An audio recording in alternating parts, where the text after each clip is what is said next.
Escalator en maintenance, encore une fois. Pour les usagers, prendre le métro à la station Olympiade est devenu le parcours du combattant depuis 1 an et demi. Là de ces pannes récurrentes, les riverains ont même déposé une pétition à la RATP. On voit une affiche là en disant que c'est momentané, alors qu'on sait très bien que ça va être permanent pendant un bon bout de temps maintenant, alors que déjà l'affichage est mensonger, déjà. Alors qu'il n'y a rien pour vous rassurer, pour vous tranquilliser par rapport à une utilisation qui est quand même une utilisation publique pour ce qu'on appelle les transports en commun. Je veux dire, ce qu'ils ont de commun, c'est que ça ne fonctionne pas, quoi.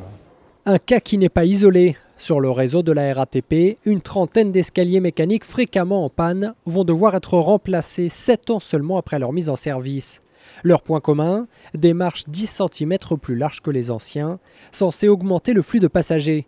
Une innovation qui tourne au fiasco, mais pour la RATP, la faute revient à son fournisseur d'escalators. Le problème, de notre point de vue, n'a rien à voir avec la largeur des marches, mais c'est un problème de fourniture industrielle où la conception du produit n'a jamais permis de tenir les objectifs de fiabilité et de disponibilité qui étaient marqués dans le cahier des charges initial. Coût de remplacement de la trentaine d'escaliers mécaniques, au minimum 6 millions d'euros. Une facture que la RATP réclame désormais à son fournisseur. Elle l'a assignée en justice pour défaut de conception.